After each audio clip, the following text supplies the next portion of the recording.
If you know anything about this game, it's probably because of that one clip going viral when it first launched. So trust me, we'll get there. But first, let's start at the beginning. Final Fantasy Stranger of Paradise was leaked in 2021 and later released in March of 2022. I remember when the trailer was first released and immediately everyone began memeing the game for the amount of I'm here to kill chaos. That's my mission. And I only know one thing. I want to kill chaos. We need to. being thrown around. It was such a weird and unexpected direction for a Final Fantasy game to go that no one really knew what to make of it. I was the only person that I knew that was actually interested in the game. I can't explain why, other than it was fascinating to me that we were getting a Souls-like edgy Final Fantasy game mixed with characters being transported into the world a la isekai. But I'm getting ahead of myself. So let's go over the game itself before getting into the nitty-gritty. Final Fantasy Stranger of Paradise is a retelling of the original Final Fantasy game. The main characters, Jack, Jed, and Ash, have no memory of where they are from, nor who they really are, but each possess a crystal shrouded in darkness and have a desire to kill chaos. The game begins as they meet for the first time and you are sent by the King of Cornelia to the Shrine of Chaos to, well, kill chaos. What's curious is, in the original Final Fantasy, and in the prophecy of Stranger of Paradise, there should be 4 Warriors of Light. At the end of the shrine, you run into a knight who is the first boss of the game. Upon his defeat, it is revealed to actually be a young woman named Neon. She says that chaos is a myth mankind made up to justify the existence of darkness. Jack believes that chaos is very real and plans on finding him. Possessing yet another dark crystal, Neon joins the group as the 4th Warrior of Light as they set off on their quest. I'll get more into the story later, but I first want to go over the video game parts of the video game. First, the music is fantastic. They're original compositions, but my favorites have to be the motifs that draw from classic Final Fantasy tracks. To longtime fans, you'll be treated to some great fan service from classic Final Fantasy games, and even some more modern Final Fantasies like 8. Wait, what do you mean Final Fantasy VIII is considered a classic now? 1999 was only 10 years ago. Oh god, oh fuck. It's very strange though that they managed to get rights to some very un-Final Fantasy-like music. I was really blindsided by hearing Frank Sinatra of all people, but by far the funniest one is from the viral clip. It's from when you first meet Neon in the Shrine of Chaos when she's pouring her heart out. Chaos is just a fairy tale. The darkness, the beasts, this despair that eats away at people's hearts. It's easy to blame a single thing for all of that.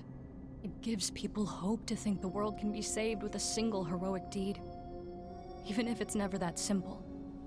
So I decided to become a sacrifice. I offered myself to the darkness and prayed to become chaos, hoping some band of heroes would defeat me and thus bring an end to this empty dream. I'm pausing here because I need to stress something. To those of you who have not played it, this is real. I did not edit this. I did not make any changes. This is how it actually plays out in the game. Bullshit.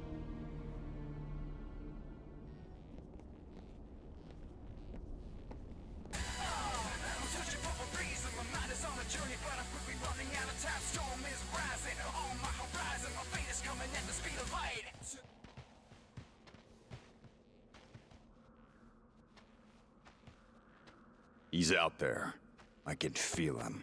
The timing of this and the cutscene transition implies one of 2 things. First, Jack played about 10 seconds of the song before stepping outside and pausing it. Second, and this is the one I'm in favor of, is that he walked the whole way out of the shrine with this one song on loop while everybody else just followed him in silence. God, I love this game. Visually, I think it's been aging pretty well. It's obviously a smaller budget title than something like the Final Fantasy VII Remake project, but it has a style to it to keep it from falling completely into the genre of an attempt at photorealism that looks like hot garbage 6 months later. There are some lighting issues that can cause some textures to look worse, and I'm not sure if that's the game itself or just the PC port. The monster designs are also a strong point of the game. Personally, I think they did a phenomenal job translating the OG sprites to full 3D models. That's something that modern Final Fantasy has really dropped the ball on, and that's creative and weird monsters, with only, again, the Final Fantasy VII Remake project not falling for that, but just like Stranger of Paradise, Paradise, that's because the source material for both just genuinely has great monster designs. I do want to make a mention of another issue you may run into, because I sure did. That being a weird problem with the PC port specifically having some pretty insufferable slowdown issues. When doing an execute, there is an intentional slowdown they added for impact, but it's not that bad. For whatever reason though, some parts of the game, the execute slowdown is terrible. Like, it reminded me of those shitty load times from the PS1 ports of early Final Fantasy games or Chrono Trigger. I looked into it because it was getting so bad that I was really dreading doing executes later in the game, and it turns out one fix that actually worked was capping it at 60 FPS instead of 120. I suffered as long as I could at 120 just for better footage quality, but it became nearly unplayable after a while, so if things look less smooth in some parts of the video, I'm extremely sorry. Gameplay-wise, there's a lot going on. It is very Dark Souls-like in that learning enemy moves and how to counter them is vital to success. Some of the core mechanics that don't change is every mission you begin with max health and 2 bars of mana. To increase your mana, there are 2 ways to do so. First is if you break an enemy's stamina. You can then perform an execute, which will auto-kill any non-boss monsters regardless of their remaining health. The other is doing a successful counter, which is a riskier version of doing a block. Blocking is easier, but you'll take some small amount of damage, while a counter both negates all the damage and increases your max mana. The risk is that it drains your own stamina, and if your stamina breaks, then you can't move for a few seconds, which is extremely bad, and in most boss fights is just a death sentence. And if an attack is purple, a successful parry will let you use that skill a few times, which is pretty fun. Dying in this game is also way more forgiving than in a normal Souls-like, since there's no real proper level up currency, but instead, what you just lose is max mana. You won't drop below what you start with in a mission, but if you die repeatedly against a boss, it can be a bit annoying going around to build it back up before trying again. As you progress through the levels, you'll find cubes that act as save points, much like bonfires in Dark Souls. Resting at one of these does restore your HP and potions, but also causes all the monsters you've slain to respawn. Dying respawns you back at the most recent cube you found. One of the most unique things about this game is the job system. It includes the classic Final Fantasy jobs like Black Mage, Thief, Monk, and several unique ones to this game like Liberator, Breaker, and Cyclic Warrior. Each job has its own skill tree and is the method to level up rather than any character having a proper level. Every job is a core ability that determines the general vibe of the class. Black Mages having elemental magic attacks, or Lancer just chucking the lance at enemies. On top of that, each job has various weapon skills that you can slot into your combos. All of these are better than a normal attack, but cost mana to use just like magic. And this is part of why I really love the combat system. Each job has different weapons that you can use, so if you don't like the feel of the main weapon for each class, it doesn't punish you at all for switching to one of the other options. You can have 2 jobs active at once and swap freely between them. As a result, it heavily encourages you to mix and match various playstyles to find what both works for you and is fun. There's also an affinity system, which doesn't matter too much. You can get some stat bonuses by having gear that boost affinity for a specific job. It doesn't need to be active at the time, so it's just added bonus. So while yes, you can min-max your character to your heart's content, I find going through the story and just hitting the optimize equipment button is more than enough. And also, half the time your group ends up looking like they fell down a flight of stairs inside a closet, making some cutscenes very funny. Per the comparisons to Dark Souls, this game is less of a gear or stat check and more of an actual skill check. You can grind, but even with the highest level gear that an area will drop, if you try to face tank and not block or dodge, you're gonna have a bad time. At this point, I'm going to start discussing the actual plot of the game. I will make a point to let you know when I'm moving to the DLC, since that is what most people are completely in the dark about. However, as I do want more people to play this game, I won't be spoiling all of the DLC, but I will give a second warning when we get there, as it does have some of my unironically favorite moments in any Final Fantasy game. If you don't want any spoilers, this is your chance to go buy the game and experience it yourself, as the rest of the video is on Story Beats. The game had one of the worst video game announcement trailers I've ever seen. Seriously, go back and watch it at some point, and it's like they were trying to make a game fail as a tax write-off. Between that and the bullshit clip, I'm convinced that everyone just saw this game as a hot mess and not worth playing. And I just gotta say, yes, it is a shitpost. But it's not only fun to play, but you don't actually understand how crazy this game gets. The opening is super weird because it's shockingly violent. I mean, this poor bastard gets both hands cut off off before he fucking explodes. The knight kidnapping the princess is showing what happened before the start of the original Final Fantasy. Your first quest in that is to go and save the princess from her kidnapper, the evil knight Garland. There are a few key changes after the opening that set this game apart from the original. First, as I mentioned earlier, there are only 3 warriors of light instead of 4. Second is that the princess hasn't been kidnapped, and as you learn from her, Garland was her friend who went missing at the Shrine of Chaos. And third, the king doesn't believe you're a warrior of light, so tasks you to hunt monsters to prove your worth. Thankfully, this happens off screen because that would have been boring as sin. From the word go, Jack is utterly, completely, and unstoppably autistic. His hyperfixation on chaos and inability to read the room is such a shockingly realistic depiction because, as someone with autistic family members, the way Jack goes about things was real goddamn close to some of the things they've done. Like, right off the bat when you meet the princess, she is clearly head over heels in love with Jack, but he just keeps going on about his special interest, even when his friends make fun of him for missing the signals. My favorite quirk of his is he doesn't hug or shake hands with people. Instead, he offers a fist bump, which leads to moments where, in a group, they more just sort of put their hands at weird angles to allow everyone in. It makes sense when it's you and the boys are in a huddle and you stack your hands up, but the fist bump thing is just so weird and off-putting, it makes me giggle every time. After exploring the Shrine of Chaos, you meet the knight who is revealed to be Neon and then joins your party. You then go back to speak with the king, who explains that the full prophecy is that the warriors of light must return the light to the 4 elemental crystals, fire, water, wind, and earth, to save the world. Right. So you want us to do something about the darkness clouding the crystals? Indeed. Will you accept? What about chaos? Rekindle the light of the crystals, and you shall win the right to claim you've slain chaos. Will that not sate your pride? What are you saying? That chaos doesn't exist? Chaos is only a tale, passed down from our forebears to give the people hope. Hope that by slaying the beast in his lair, peace will be restored. You will not find him.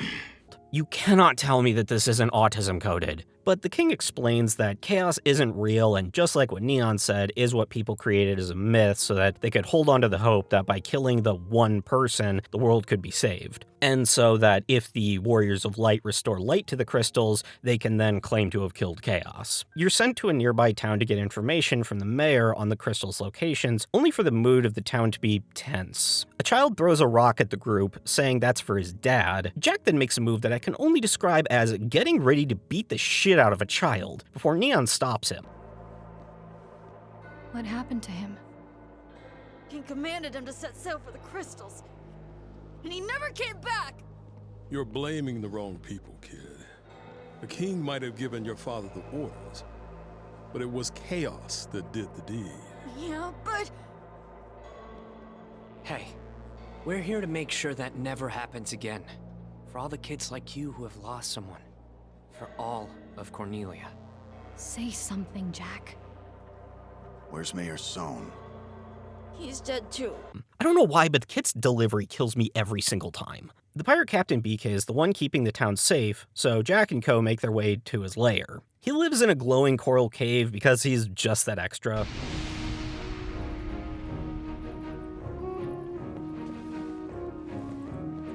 That's some boat. Ha ha ha! You've got some stones coming here. For what it's worth, you four don't look like easy pickings. You're BK? Aye, to some. Captain to you lot. We're looking for the crystals. We were supposed to find the mayor, but I guess he's dead. Looks like you have the run of the town now. Aye, that's the world we live in, where people have to turn to pirates for guidance. Pure chaos, if you ask me. Chaos, savvy? Just tell us where the crystals are. It's poor form not to laugh at a pirate's jokes, lad. This game is so unserious, I just can't. After beating him up, BK says that you'll want to speak to the king of the Dark Elves, Astos. Fighting through Astos' castle, you fight and defeat the knight at the top, and then an odd comment is made. He's good. Better than good.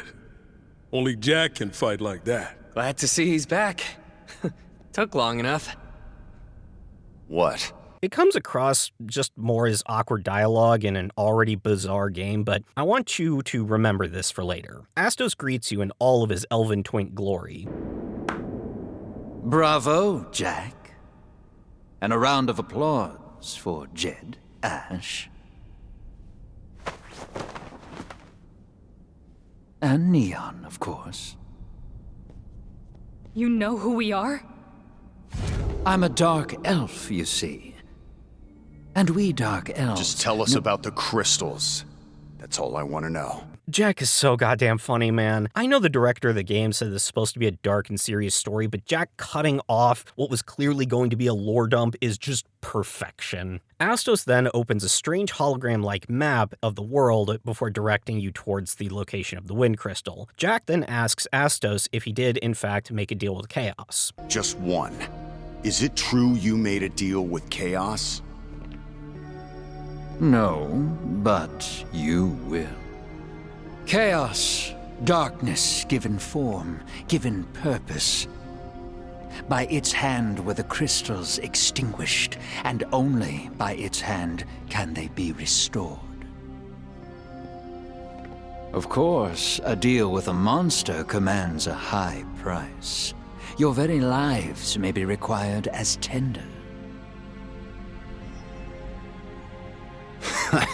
After going through the forest and clearing out the tower, you find neither Chaos nor the wind crystal. Neon then seems to have a memory return to her as a mechanical voice speaks up. This is the first major deviation from the original Final Fantasy, because the wind crystal and the flying fortress were significantly farther into the game, as in it was the last crystal you find. In both this and the original, the flying fortress marks one of the major twists of the game. This location is an entirely mechanical creation full of robots, automated systems, and computers. At the end of the fortress is Tiamat, the Fiend of Wind, and the one you fought in the cold open of the game in a flash forward. It's a fight that can give people some trouble and is, in my opinion, the first non-optional get-good boss, because that still goes to the Tonberry. I tried to fight just about every boss with whatever class setup I had on the time, but every now and then, that just wasn't happening, which is a skill issue, but that didn't stop me. I locked in, said to Tiamat, "I will defeat you with the power of friendship." And this gun I found. The fuck you beam isn't a built-in skill, but it's a weapon skill. Some weapons have unique skills and abilities, but they aren't really all built the same. Tiamat fades and you meet Sophia, who quickly demonstrates knowledge about the crystals none of the others have by saving the group from a flood of darkness. She then explains that, like them, she has little memory of her past, but states that she has been here many times before, and many times this has been her grave. You then choose between restoring the fire or earth crystal first. I went with fire because I don't think there's any difference. After defeating the Great Marlborough, Jack is flooded with darkness and has a strange vision. Jack, your crystal!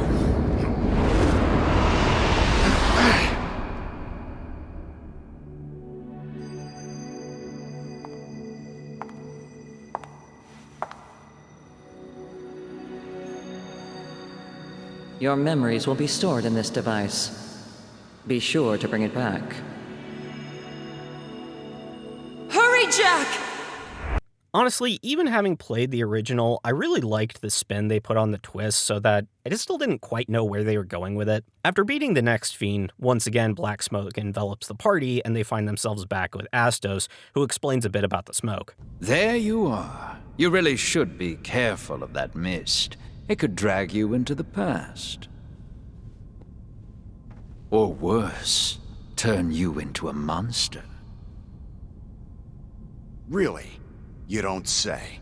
Was a heads up too much to ask for? On the way to the Earth Crystal, you encounter the zombie dragon, whom, after defeat, brings up yet another strange vision.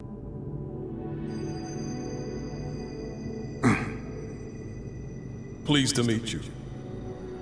It looks like we're together again. I'm so excited. I'm honored. It's a privilege to work with you. Let's do this. It's nice to meet you. My dreams come true. A pleasure to meet you. It's an honor. I'm counting on you. I'm glad. Get away from me! The third fiend was the next boss that I got hard stuck on for a bit, so if you get here and start getting your ass handed to you, know that I did too. After seeing another of those strange visions, Ash mentions having no memory of letting his friends die. Satisfied now? Not really.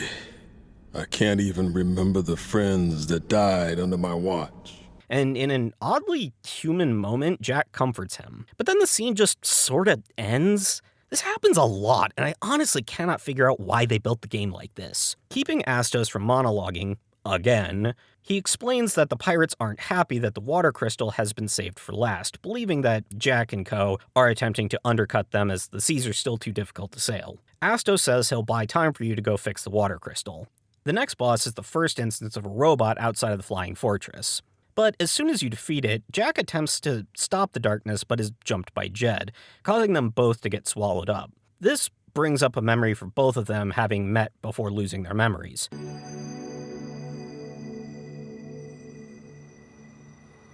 Jack, I'm so happy. As long as you're around, I'm sure it'll be fine. Just tell me what you need me to do. Oh, right. Sorry.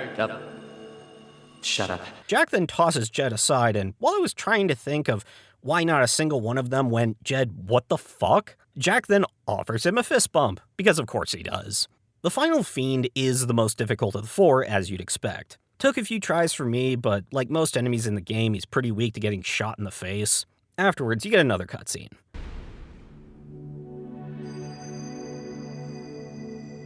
As such, you should touch it as much as possible. Your personal memories will be stored in that device too. There is much to be gained from memories of your experiences. If you fail to do so, you run the risk of forgetting when you transfer.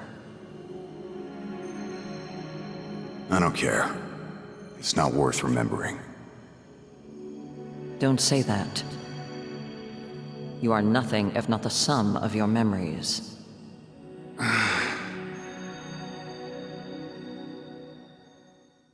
Following this is honestly one of the funniest parts of the game. You return to Cornelia to find a mob of people throwing accusations that you are all servants of chaos, since after defeating each fiend, the world becomes more unstable. The humor in this is something I've avoided mentioning, that being the only NPCs you can regularly talk to are selected from the game menu when hovering over Cornelia. They update what they say when the game goes on, but it's always just the most awkward nonsense possible. I'm sure all of you will be shocked to learn that grizzled veteran doesn't have an entry on the wiki. So when this mob is throwing insults, the game acts like this is some huge betrayal, as if we got to know these people. Gun to my head, I couldn't tell you a single goddamn thing about any of them. Plus, the next level being fighting corrupted pirates who are sacking the town shows that they could have let you explore and talk to people. But for whatever insane reason, the only time you can actually walk around is when you're murdering things. I really wish that we could get a behind the scenes for this game, because I swear they made choices based off the phases of the moon or whether or not Mercury was in retrograde. Once the pirates have been defeated, BK uses his last words to ask you to find Astos and see if he knows how to put a stop to the unrelenting darkness, hinting that there's yet more that he hasn't been honest about. Then you come across a strange new structure, one that no one has memories of, signaling that this is truly the first unknown that the group has ever encountered. Not one to be deterred, Jack leads the group forward. The new dungeon has a vastly different architecture than any location thus far, the boss being yet another Final Fantasy staple, the Iron Giant. Defeating him and saving Astos, Jack demands answers, leading to one of my favorite lines in the whole game. We're strangers. That means two things. One, we're strangers to this world, and two, we're strangers to ourselves. Brother, where the hell did that conclusion come from? Anyway, Astos mentions that he is responsible for monitoring the darkness and sends you on your merry way. Again, resulting in a baffling cutscene.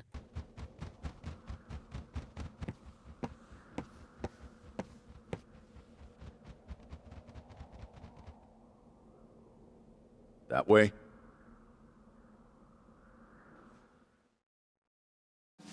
What was the reason for this? Why is the game made this way? The dungeon is what Lufenians left behind, those being the people in white who sent Jack here. By far the most modern building in the game so far, it's one of the examples of level design that really makes me wish we had gotten a map. I spent way too long getting turned around. Upon getting far enough into the dungeon, Jack suddenly feels the drive to kill chaos in him has vanished. Wanting more answers, they all push further into the depths. You get more revelations of the story from the Fool's Missives, which are notes scattered through the game. That is where you get the bulk of the story from. But I don't want to spoil everything the game has, plus just reviewing notes would feel tedious. The final boss in here is the classic behemoth that shifts into a unique enemy that I don't think appears in any other Final Fantasy game, that being the Dragon King. But like most enemies in the game, it made the mistake of not bringing a gun to the gun-having club. Another vision occurs and Jack learns that Lufenians sealed off this world from accessing the dimensions Lufenia currently exists in. The balance of light and dark is carefully cultivated in Cornelia. If there's too much light, they inject darkness. If the darkness gets out of hand, they reset the world.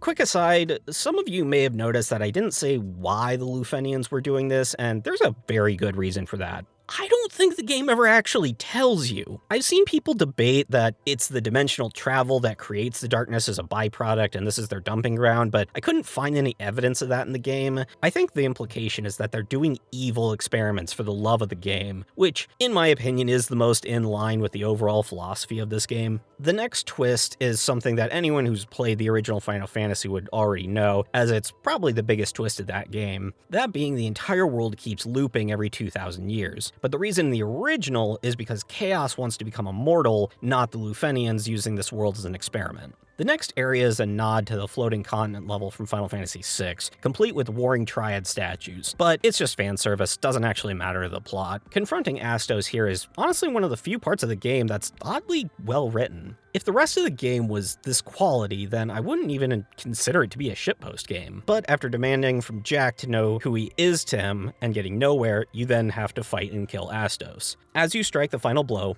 Astos is revealed to have been your collaborator, retaining his memories of your previous lives and eventual friendship. Jack tasked Astos to awaken his memories in order to stop the Lufenians from toying with this world and those that lived here. Before dying, he informs Jack that the white bats that have been surrounding him all game are, in fact, Lufenians that Astos had transformed into bats to keep them from interfering with the plan. I thought this would lead us to meet more of them, but no. He then explains that when he dies, they die, which is just like, at that point, why bother? After what's probably the best cutscene in the game, it ends so weirdly.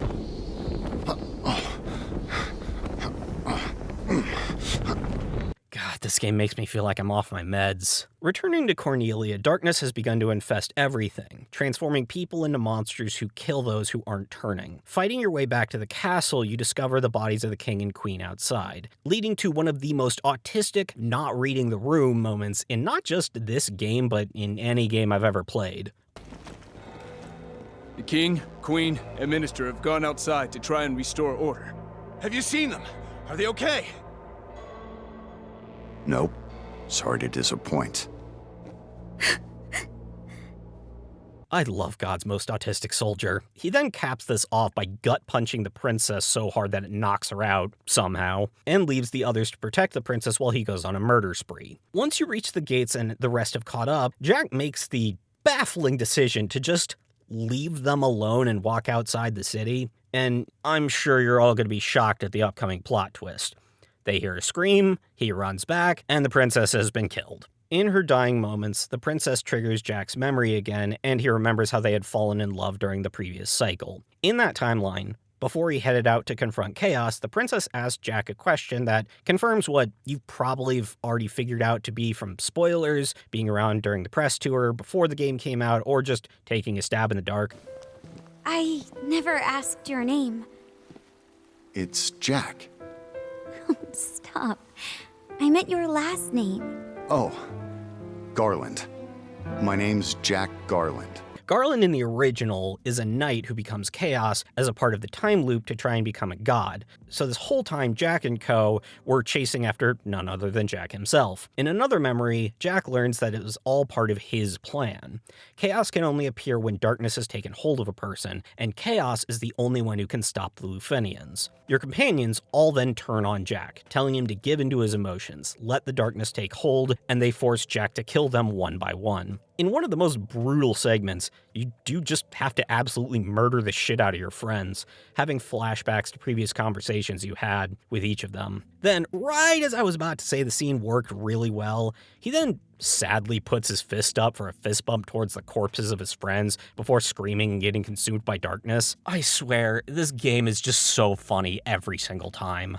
The final level of the game is the Chaos Shrine, where it all began, just like in the original. The Lufenians do their best to stop you from becoming Chaos, trying to reset the world before you can put an end to their plans. Fighting your way through their obstructions, you meet the collective fear of all the world made manifest, and declare that you will seize the power of this world's darkness as your own. Unfortunately, the power of Gun failed me on this one, and he immediately pasted me. It took a few tries, and honestly, this fight's really fun. I feel it's fair and has a good challenge for the final boss of the base game. The second half of the fight involves Jack aura farming, and I'm completely here for it. It symbolizes what I truly enjoy about this game's storytelling. There is never a point where the characters wink at the camera. Everyone is game for everything, and it takes every event seriously at every point, realizing that they can't get Jack to stop, who has become the one thing they cannot control: chaos.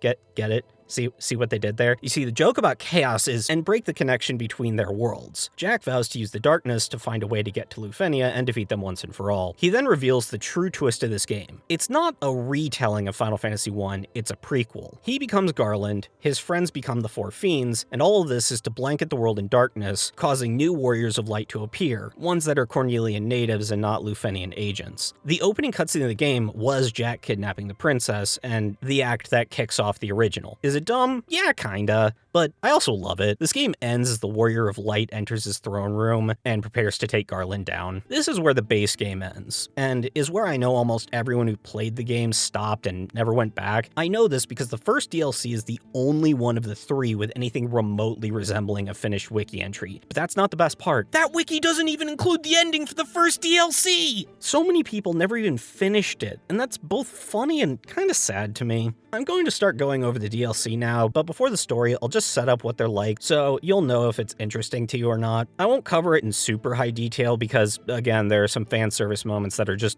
peak, and unironically, the very last fight in the game is one of the coolest moments I've experienced in an RPG in years. So I don't want to take that away from others. The whole run ran me about 40 hours from start to the end of the DLC, so it's not a huge time investment by any means. The DLC includes some new jobs, levels, but most importantly, higher difficulties. You cannot play the DLC unless you play on the higher difficulties. This is where the pain point of the game comes in, since the post-game of the base, you could unlock harder challenges and get better gear. You were kind of expected to have done that before going into the DLC, and that's the funny part. The game completely shifts genres at this point. It's no longer a Souls-like, it's a Diablo-alike. You get stronger by farming more gear. You do also unlock higher job levels, which give you bonus stats, but not as important as the gear. All of this is to say the new bosses aren't just pure stat checks. If you rush straight in, they will turn you into a smear on the wall. The final DLC especially introduces the most new bosses in any of the DLCs, and if you're not careful, you will get annihilated. If you enjoy the gameplay loop of the base game and want more of that, more challenge and more story, then I think you'll like it. I will also share how I stumbled across a build that was probably intentional by the devs for catch-up mechanics, and it makes everything so much easier. Remember when I said not to worry about affinity a ways back? Well, that's no longer the case. The post-game requires that you make use of this and abuse it. There are a lot of builds. People who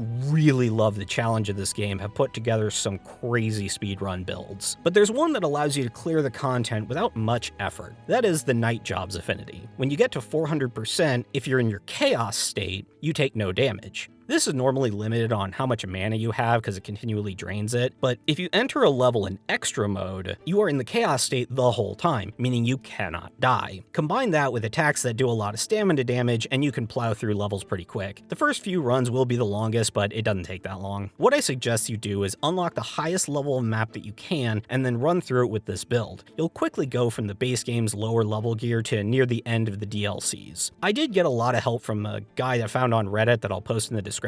It gives details on everything I mentioned and it is a huge help. I wouldn't suggest grinding it the slow way unless you're really into the gameplay loop. I found that the grind would have taken me way too long, especially for getting this video out ever, but some of the later bosses are utterly insane with how much shit they can throw at you. The first DLC has you meet Bahamut, who in the original is who upgrades the Warriors of Light if you finish his trials. Jack makes a deal with him to help train the Warriors of Light to make sure they're strong enough to defeat him, which I think is just kind of a cool little Easter egg. also blew my goddamn mind that the Solar Bahamut design from Final Fantasy XIV is based off of the Stranger of Paradise Bahamut of all things. The DLC and the other two expand upon the mythos of the OG, and do so in ways that are pretty clever. Nothing contradicts what has been established and serves to just explore more of what was originally a fairly simplistic story. There's more interactions added between Jack and Co that's pretty charming. And in the second DLC, they introduce Gilgamesh, who, for those who don't know, has been a reoccurring character in almost every Final Fantasy game. He keeps hopping dimensions, which has been explicitly stated at least once. That means that every time Gilgamesh shows up, it's the same dude. Beyond that, the final DLC is the most story-heavy of the three. It has an explicit connection to another Final Fantasy game, revealing that at least this one and another do exist in different dimensions. This is the final spoiler warning, as I'm going to reveal the last two fights in the game, so if you don't want to be spoiled, skip to here.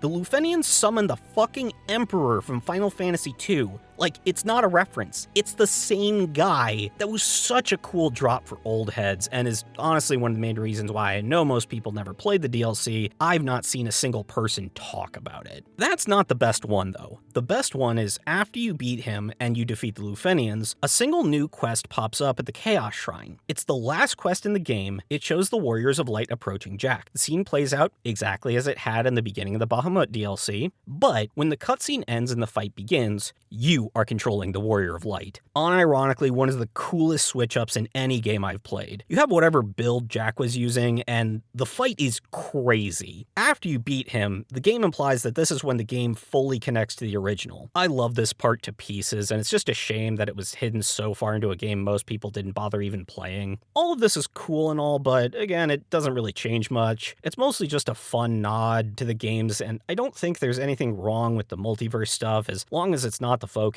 The Dissidia games are just pure fan service, for example, that link all of the games that had been out at the time in a similar way, but it's not canon to...